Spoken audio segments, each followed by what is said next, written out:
They came to Earth with the confidence of gods. For centuries, the Xylan Dominion had crushed every species that dared resist them, consuming worlds and rewriting histories. To them, conquest was no longer war. It was routine maintenance of the galaxy. Earth, a primitive backwater of fragmented nations and emotional creatures, was supposed to be their simplest victory yet. Reports described humans as irrational, self-destructive, and technologically inferior. The Dominion expected a short campaign and swift submission. The invasion began with silent precision. The black holes of the fleet drifted into orbit, casting shadows over continents. Within hours, they disabled satellites, drowned communication networks, and unleashed electromagnetic pulses that turned cities into ghostly silhouettes of their former brilliance. Power grids collapsed, skies filled with falling aircraft. To the Xylan, it was the sound of victory. To Earth, it was the sound of something waking. The alien commanders observed with satisfaction as major cities went dark. But there was no chaos, no surrender, no desperate plea. The world had gone quiet, not in fear, but in preparation. The aliens scanned for radio chatter, thermal signatures, anything alive.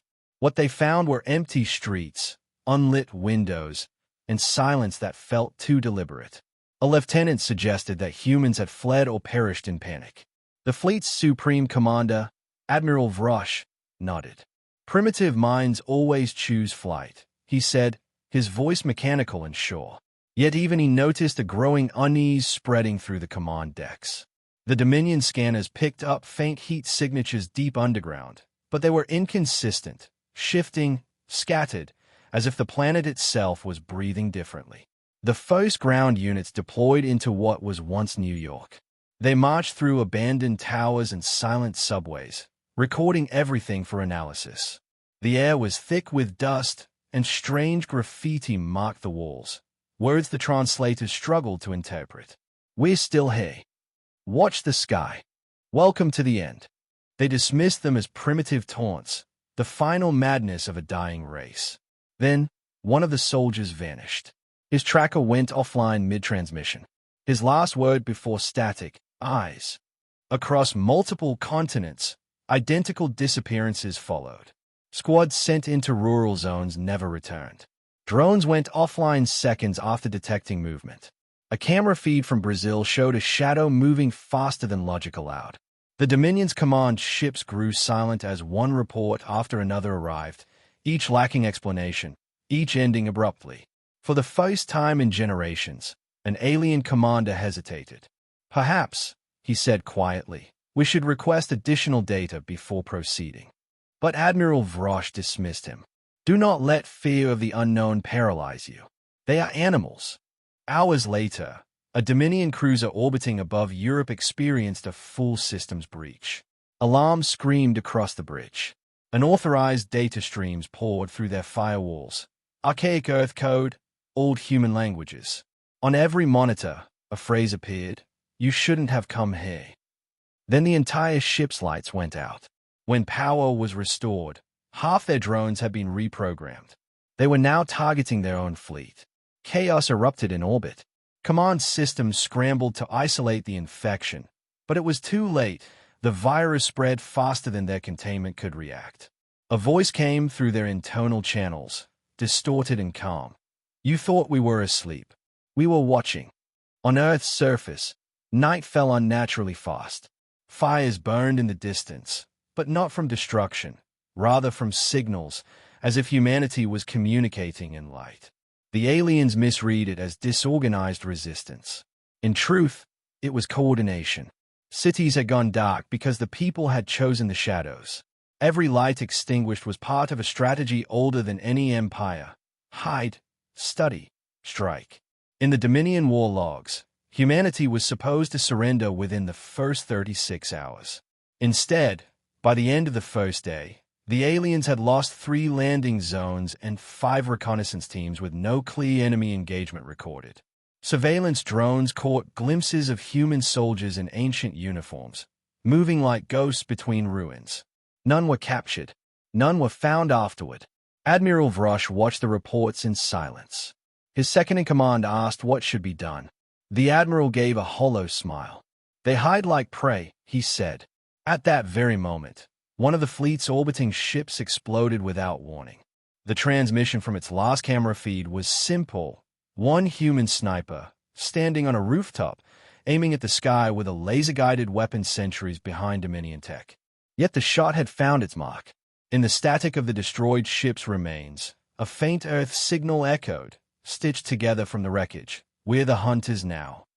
The silence that followed was not victory, it was dread. The aliens had invaded a world they didn't understand, and something in that silence told them the war they'd started wasn't going to end the way they'd planned. The invasion had become a study in confusion. The Xylan Dominion's perfectly ordered strategies collapsed under the weight of something they could neither see nor predict. Entire patrols disappeared into forests and city ruins, their signals blinking out as if swallowed by the earth. Drones sent to investigate returned only with corrupted footage, flashes of movement, distorted heat signatures, and sounds that resembled laughter. The aliens began to realize the humans were not running. They were observing, adapting, learning the invaders' patterns faster than any algorithm could process. The Dominion's war doctrine relied on overwhelming technology and precision. But humans fought like chaos-made flesh. They turned weakness into traps and ignorance into camouflage. One patrol reported seeing civilians planting something in a field. When approached, the supposed farmers detonated hidden explosives built from scavenged alien components. Another team was lured into a derelict factory, only to find its machinery reactivated, crushing them beneath a rain of molten steel. Each engagement revealed new tactics, none repeated, each designed to exploit the Dominion's strengths against itself. The aliens had fought countless species across galaxies, but never an enemy that thrived on improvisation. They were logical creatures, trained to eliminate variables. Humans were variables.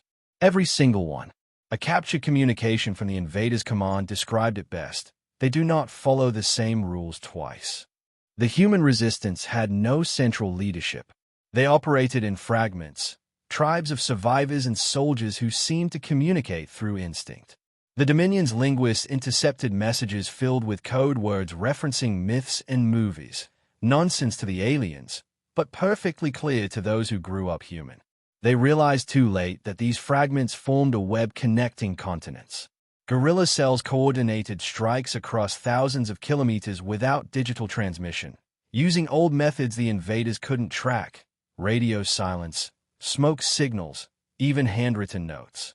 A Xylan scientist studied the phenomenon with growing horror. Their communication system is decentralized, chaotic, he reported. It should fail. Instead, it accelerates. His superior didn't answer. He had just received news that the Dominion's forward base in North America had been destroyed, not by military forces, but by civilians who used chemical plants as weapons. The Dominion began deploying psychological countermeasures, fear broadcasts, sound pulses, and holographic intimidation displays. But humans didn't break. They laughed. They mocked the projections, painting crude drawings of alien faces on walls with the words, "Try harder." One alien officer, reviewing this behavior, wrote in his journal, "They are not fighting for victory. They are fighting because we exist." Soon, the Dominion's advanced surveillance networks started failing. Their orbital sensors, jammed by electromagnetic noise, began picking up fragments of ancient human songs. Someone had hijacked their data stream, embedding audio frequencies into their signal feed. The haunting voice of an old Earth melody echoed through the command decks. "We'll meet again. Don't know where. Don't know when." The song repeated, distorted by static, until even the most hardened soldiers felt an unfamiliar weight in their chest. Reports came in of Dominion soldiers abandoning their posts, whispering about shadows that moved too fast, about eyes watching from every direction. They described hearing whispers in languages they didn't understand. Some swore they saw humans walking calmly through battlefield fire, unafraid, as if the flames were part of their nature. For the first time in their empire's history, the Xylan Dominion experienced the sensation they had erased from their vocabulary: fear. They had faced enemies with weapons, fleets, and armies before, but none who weaponized their own unpredictability. The aliens discovered that humans didn't just fight physically. They fought mentally, emotionally, spiritually. They used their pain as strategy and their history as armor. One captured human, a middle-aged engineer, was interrogated by Dominion intelligence. They demanded to know why humanity resisted when defeat was inevitable. The man's answer was simple: because you on our planet, and we don't lose at home. Then he smiled, despite the chains, and said, "You thought we were divided.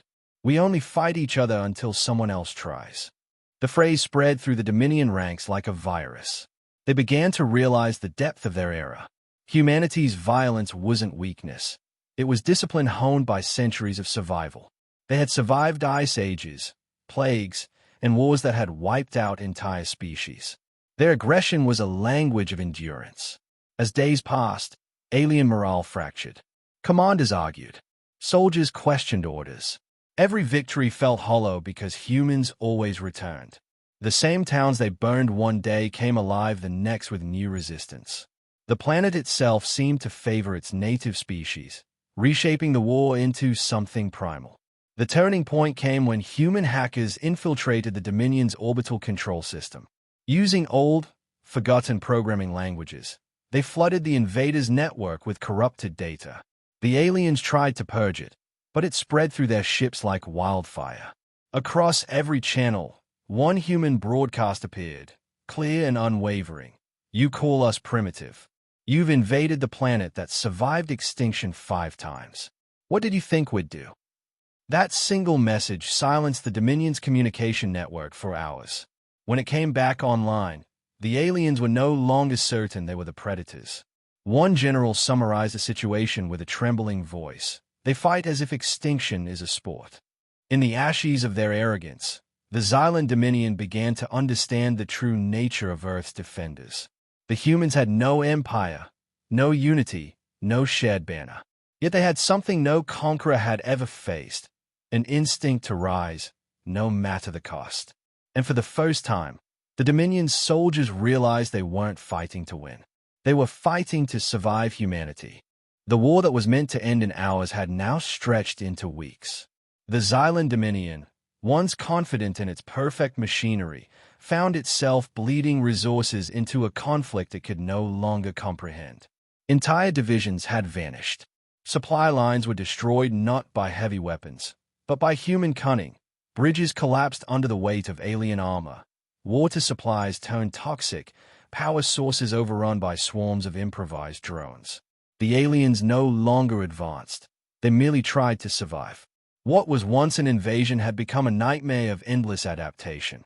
The Dominion began to study its enemies seriously for the first time. Alien historians, desperate to understand what had gone wrong, turned their attention to human history.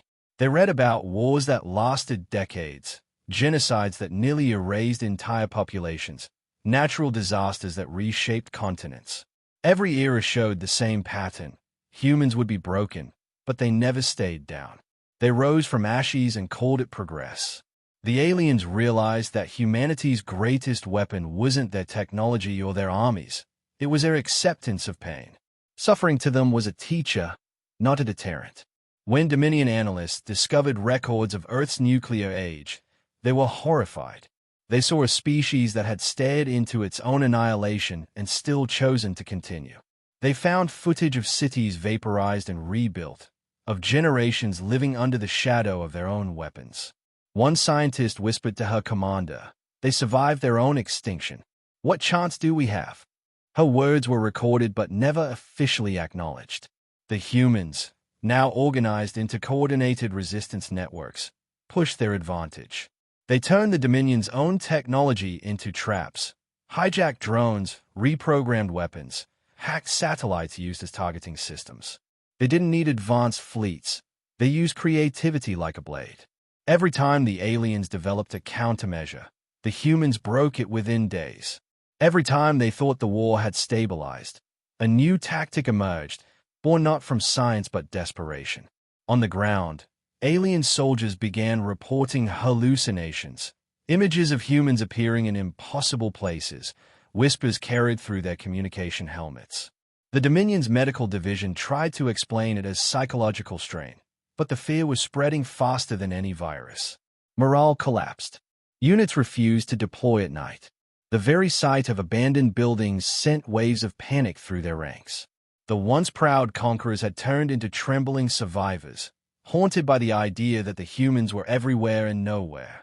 The turning point came during a global storm triggered by Earth's chaotic climate. As lightning tore through the skies, a human retaliation began. From deep bunkers and hidden silos, nuclear missiles launched into orbit, not as a direct strike, but as a message. The aliens had relied on orbital superiority. The humans had just shattered it. The missiles targeted debris fields, detonating in patterns that blinded alien senses and cut communication between fleets. The Dominion was forced into silence above a hostile world. When the systems cleared, half their ships had been destroyed, not by precise weaponry, but by chaos weaponized. In that silence, the aliens found something even more disturbing. Radio transmissions filled with human voices reading poetry, war speeches, and fragments of history. The words of Churchill, Lincoln, and anonymous soldiers from centuries past echoed through the frequencies. "We shall never surrender. Freedom is bought with the blood of the stubborn. The light survives because someone refuses to let it die." These weren't military commands. They were memories. The humans had turned their history into ammunition. A Dominion general, cornered in his war room, confessed to his log recorder, "They fear nothing. Not death, not pain, not loss. We destroy their homes, and they fight harder. We take their cities, and they vanish only to strike from the dark. Their resilience is not natural. It's madness refined by evolution." He paused, the hum of failing systems behind him, and whispered, "This war is over." But the humans did not celebrate. They didn't declare victory. They kept fighting with the same intensity as before, as if the war had just begun. The aliens realized then that humanity didn't need to win. They only needed to outlast their enemies. And that was something no empire could prepare for. The Dominion's Central Fleet tried one final attempt at orbital bombardment, hoping to end the war in fire. Yet even that failed. Earth's atmosphere interfered, scattering their strikes, burning their own weapons in re-entry. The sight of flaming wreckage raining across continents became a symbol among humans, a sky on fire, and still they stood. As the last days of resistance unfolded, the Dominion recorded one final transmission intercepted from a human broadcast. The voice was calm, tired, yet filled with grim certainty. "You came to conquer. You've only joined the game." Those words were followed by the image of a human flag, tattered, burning, still standing in the wind. The Xylan fleet retreated to orbit, broken and humiliated. For every planet they had ever conquered, they had erased the culture, enslaved the survivors, and rewritten history. But on Earth, they had encountered something unbreakable, an enemy that used defiance as its nature. The humans didn't just survive the invasion. They had transformed it into a lesson. The Dominion finally understood that this planet was not one to be ruled. It was one to be feared. Silence filled the orbit above Earth where the Xylan Dominion's fleet once ruled. Their war machines hung crippled, their commanders broken, their pride reduced to static-filled transmissions. For the first time in the Dominion's thousand-year reign, they sent a message not of conquest but surrender. They begged for negotiation, their words trembling through the void. Humanity, the species they had called primitive, had brought them to their knees. A single human representative responded, a voice carried through every open channel, emotionless and calm. "You wanted our world," the voice said, "and now you've met it." The transmission contained no coordinates, no image, just the presence of something steady and unshaken. The Dominion's leader, High Warlord Syraxis, demanded an audience. He expected vengeance. He expected rage. What he received was something far worse, understanding. The communication began with silence. Then the human spoke again, slowly, deliberately. "You came here believing strength was measured in destruction. You thought fear made you gods. But fear is what made us human." The warlord, scarred and beaten, replied with exhaustion rather than defiance. "You have defeated us with madness. We do not understand you." The response came without hesitation. "That's because you never tried. You conquered to erase. We fight to remember." Every Dominion officer listening felt the weight of those words. They had studied humans only through numbers, weapons, and weakness. They never considered the soul that held all of it together. Humanity's victory wasn't technological, it was moral. They could have annihilated the Dominion fleet, yet they hadn't. Instead, they offered mercy, a concept so foreign to the Xylan that it terrified them more than any weapon. When the Dominion requested terms, the human voice was clear. "You will leave our system. You will never return. You will tell your empire what you found here." The warlord asked what would happen if they refused. The answer was quiet, almost gentle. "Then you'll learn what mercy looks like when it's gone." The silence that followed was more dreadful than any threat. The Dominion accepted. Their fleet began the retreat process, limping through the stars with systems barely functional. Across the broken command decks, soldiers watched Earth shrink behind them, a blue sphere surrounded by scars and storms, yet alive, radiant, defiant. In the Dominion's history, no conquered planet had ever spared them. But this one had, and that mercy haunted them. As the fleet drifted into the darkness of space, Warlord Syraxis recorded one final entry. "We came to enslave them. We left as witnesses. They have a strength no empire can contain, the will to forgive when vengeance would be easier. We begged for mercy, and they granted it not because we deserved it, but because they wanted us to understand it." His voice cracked, the tone of a creature realizing the meaning of fear for the first time.